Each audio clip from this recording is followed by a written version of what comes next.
Hola a todos, soy el doctor Juan Carlos Gómez Polo, adjunto de Cardiología Clínica de la planta de hospitalización de cardiología del Hospital Clínico San Carlos, y a continuación vamos a hablar sobre la adherencia terapéutica, que consiste en la importancia de seguir los tratamientos que prescribimos para todos nuestros pacientes. Vamos a hablar de la importancia de este asunto y de una serie de estrategias para fomentar esa adherencia terapéutica y facilitar a todos el cumplimiento de cada uno de los tratamientos que se prescriben.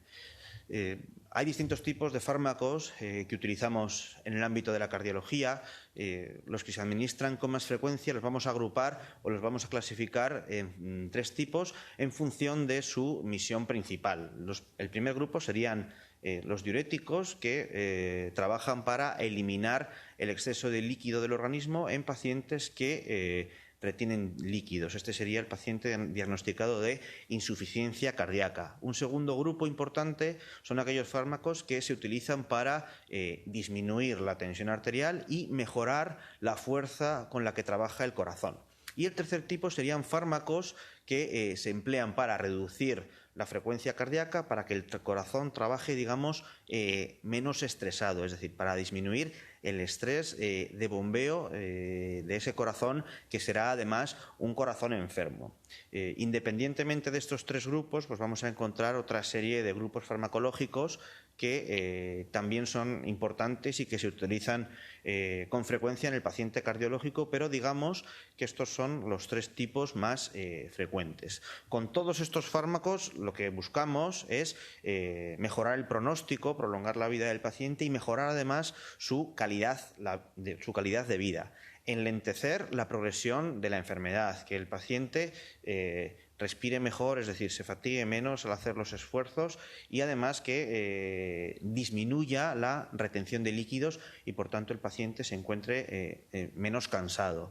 También fomentar y mejorar su capacidad para realizar las actividades de la vida cotidiana, de su vida diaria, y sobre todo para nosotros un objetivo muy importante es evitar o reducir los reingresos hospitalarios, es decir, evitar que el paciente tenga que volver a urgencias porque su situación se descompensa. De tal manera que por todo esto es necesario el cumplimiento de todas estas estrategias o medidas terapéuticas, siempre y cuando no haya problemas de tolerancia. Por ello es importante que el paciente pues, no los deje de tomar sin consultar previamente con nosotros, y si nota cualquier reacción adversa, pues que nos lo comunique para tomar conjuntamente entre todos la mejor decisión. Adaptarse y seguir esta medicación pues va a tener una serie de beneficios, es decir, va a mejorar, como mencionábamos antes, la calidad de vida del enfermo, le va a permitir respirar mejor y el alivio de síntomas. El paciente con insuficiencia cardíaca, por ejemplo, va a notar una menor hinchazón de pies y tobillos, y va a notar que su capacidad funcional, es decir, su capacidad de ejercicio y de hacer actividad, va a mejorar. Y sobre todo para nosotros un objetivo muy importante es evitar que el paciente tenga que acudir a urgencias porque su situación se descompense, es decir, evitar un nuevo ingreso hospitalario. Es fundamental reseñar, para fomentar la adherencia terapéutica, que es el objetivo de este breve vídeo, mencionar que el tratamiento que prescribimos a los pacientes es un tratamiento crónico, es decir, no debemos dejar de tomarlo aunque nos encontremos mejor, porque esa mejoría es precisamente secundaria a ese tratamiento farmacológico. Tenemos que considerar y también ponernos en la piel del paciente que ningún fármaco va a ser inocuo, es decir, todos los medicamentos que prescribimos están sujetos a una posibilidad de producir efectos secundarios. En tal caso, en el caso de que una reacción adversa aparezca, pues lo ideal es comunicárselo al médico responsable para tomar la mejor decisión al respecto. No debemos suspender la medicación sin consultar con el profesional responsable. Además, las dosis de cada medicación van a ir modificándose según evolucione la enfermedad del paciente y según la tolerancia a esa medicación. De hecho, va a haber algunas medicaciones que no vamos a poder suspender de golpe. Por eso es fundamental, ante cualquier duda, cualquier efecto adverso o cualquier posibilidad de suspender la medicación, hacerlo de forma conjunta y consultar con el profesional responsable. También es importante comunicar al médico todos los productos de herbolario o sustancias, pues por ejemplo, sustancias de homeopatía que el paciente está tomando en ese momento, ya que algunos de estos elementos pues pueden interaccionar con la medicación que estamos utilizando y fomentar la aparición de efectos secundarios. Es fundamental también insistir en procurar no olvidar ninguna de las dosis prescritas, pero también es importante avisar al paciente de que en caso de un olvido no debemos doblar la dosis en la siguiente toma, ya que eso también puede asociarse a la incidencia o a la ocurrencia de efectos adversos.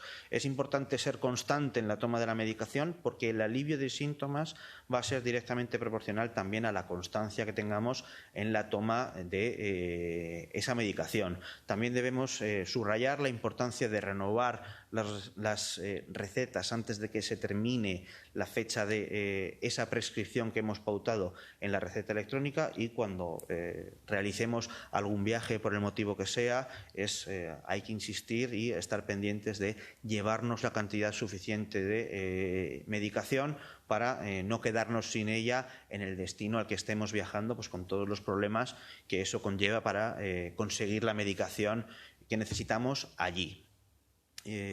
Volviendo al grupo de medicamentos más frecuentes que vamos a utilizar en cardiología, estarían los inhibidores de la enzima convertidora de angiotensina, comúnmente llamados IECAs, que sirven para controlar la tensión arterial. Estarían los antagonistas del receptor de aldosterona, los betabloqueantes, los diuréticos, un nuevo grupo farmacológico que son los inhibidores de la neprilisina, y otros medicamentos importantes a tener en cuenta en cardiología como los antiagregantes plaquetarios, las estatinas y los nitratos. A continuación vamos a ir repasando de manera independiente cada uno de estos grupos, empezando por los inhibidores de la enzima convertidora de angiotensina. Estos son los llamados priles, como por ejemplo enalapril, ramipril, lisinopril, es decir, es una familia amplia que funciona o trabaja disminuyendo la presión arterial y, por tanto, el trabajo que tiene que realizar un corazón enfermo. Además, se ha demostrado que mejoran el pronóstico de los pacientes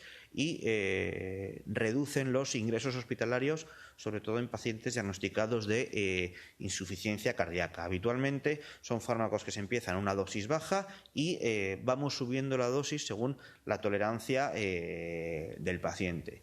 Como efectos secundarios, pues el más típico es mareo por cifras bajas de tensión arterial, y también producen muy típicamente tos seca. En ocasiones, ya más excepcionalmente, pueden provocar hinchazón de labios, de lengua o de la garganta, y en este caso hay que acudir de manera inmediata al servicio de urgencias.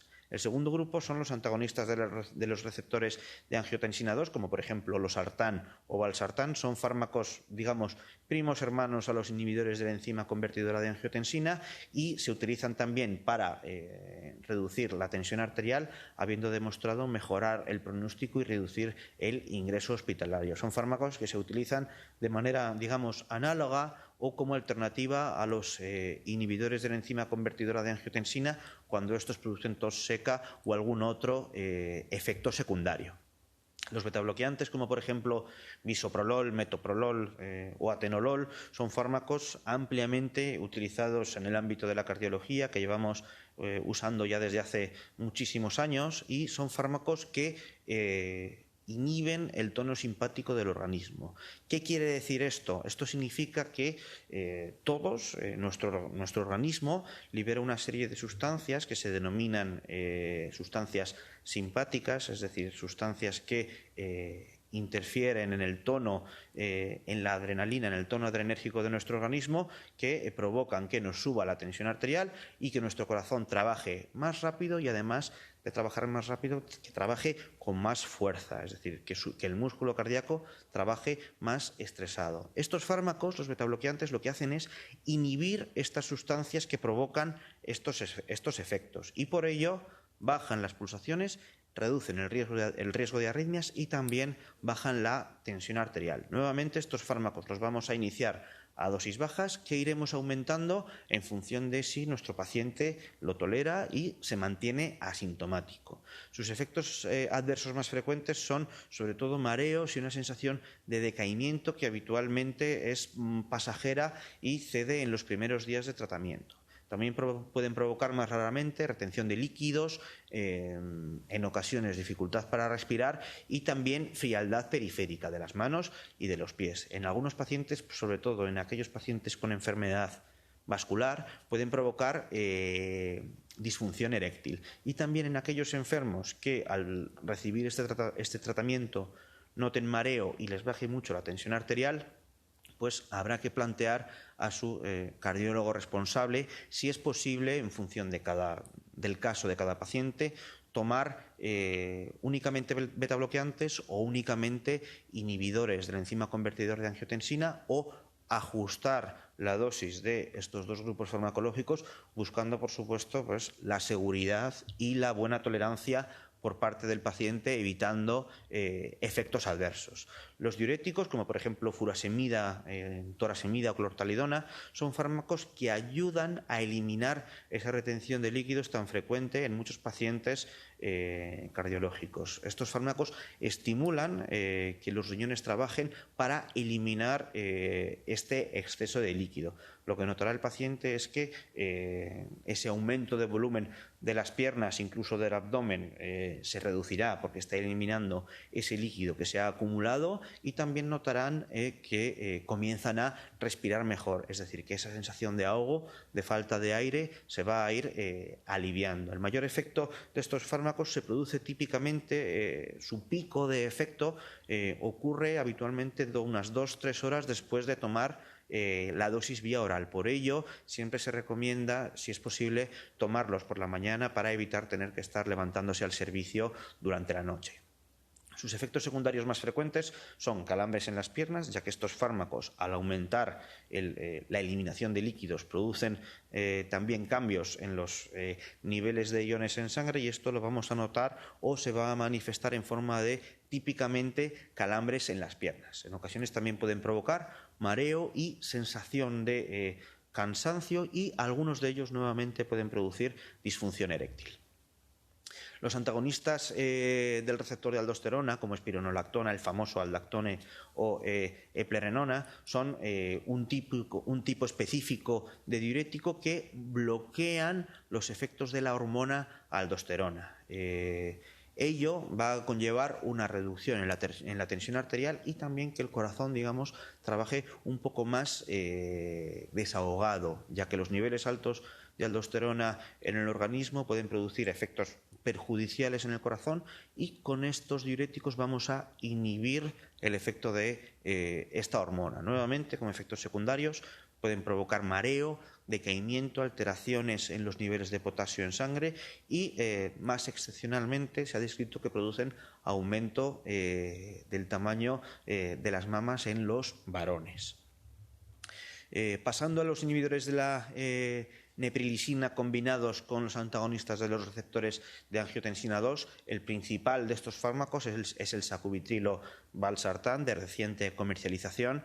Estos fármacos se encargan, su principal función es aumentar la concentración de unas sustancias que produce el organismo que se llaman péptidos natriuréticos, cuya principal función, cuya principal misión es aliviar el estrés del músculo cardíaco. Es decir, estas sustancias van a permitir que el corazón, que el músculo cardíaco trabaje más desahogado. Nuevamente vamos a empezar estos fármacos a unas dosis bajas e iremos progresando, subiendo la dosis a medida que comprobemos que el paciente lo tolera adecuadamente y, sobre todo, que no le baja mucho la tensión, que es su principal efecto secundario, pudiendo provocar nuevamente mareo o sensación de decaimiento. También van a interferir en los niveles de potasio y pueden producir nuevamente hinchazón de labios, de la lengua o de la garganta. Y en este caso debemos acudir inmediatamente a urgencias. Estos fármacos no se pueden combinar con los IECAs. De hecho, debemos dejar un periodo de lavado al pasar de un grupo farmacológico a otro.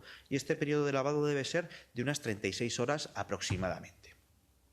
En cuanto a los antiagregantes plaquetarios, la aspirina es el más frecuente y otros grupos empleados son clopidogrel, ticagrelor y prasugrel. Son fármacos también ampliamente utilizados en el paciente cardiológico. Estos fármacos lo que buscan es actuar sobre las plaquetas de la sangre, impidiendo que éstas se junten para formar trombos en la circulación sanguínea, por lo que son fármacos fundamentales en el tratamiento de pacientes que han tenido episodios de infarto de miocardio o angina de pecho, y también en pacientes portadores de dispositivos como por ejemplo los stents coronarios. Estos fármacos lo que buscan es proteger estos stents, impidiendo que se formen trombos dentro de las arterias coronarias y en las arterias del resto del organismo.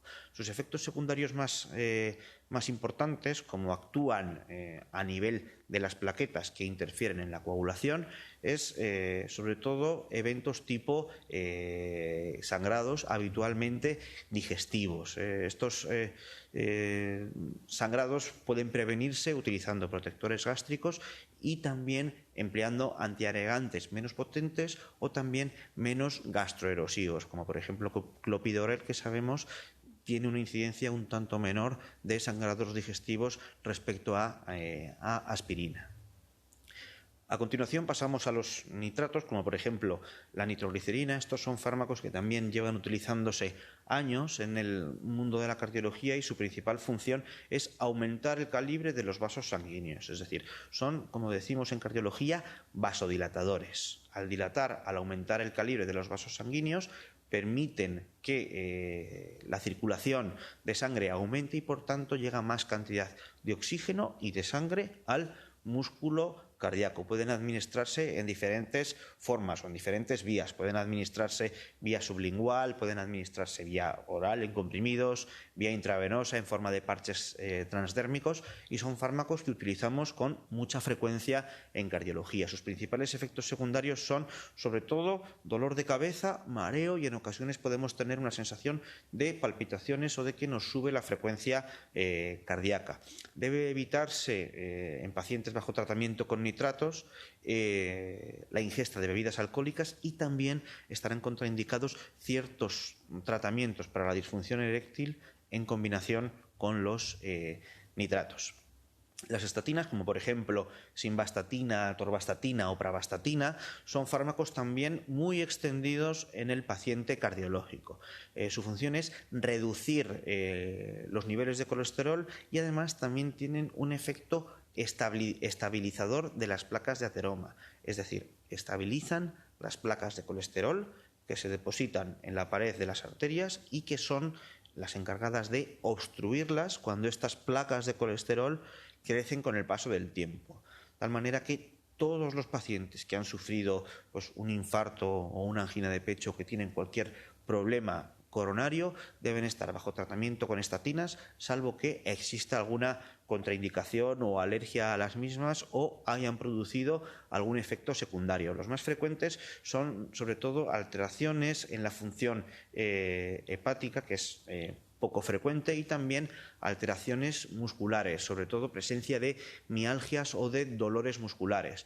La alteración hepática va a ser poco frecuente, por debajo o menos de un 2% de todos los pacientes tratados con estatinas, y además va a ser una alteración en la inmensa mayoría de los casos reversible y que se corrige simplemente con interrumpir el tratamiento con este tipo de fármacos, y además no se produce con todas las estatinas. Es decir, si un paciente ha recibido una estatina, no quiere decir que ese efecto adverso vaya a reproducirse con cualquier estatina. Y esto sería todo en este vídeo en el que incidimos en la importancia de la adherencia terapéutica y de seguir los tratamientos que prescribimos. Y como conclusión, pues podríamos sobre todo decir que para fomentar la adherencia terapéutica un punto fundamental es mantener al paciente informado de la mejor manera para que pueda compartir cualquiera de sus dudas con nosotros y así incentivar que se siga el tratamiento prescrito, porque como hemos comentado, pues tener un papel en el pronóstico y en la evolución de la enfermedad. Gracias por su atención. Esperamos que este vídeo les sea de utilidad. Muchas gracias.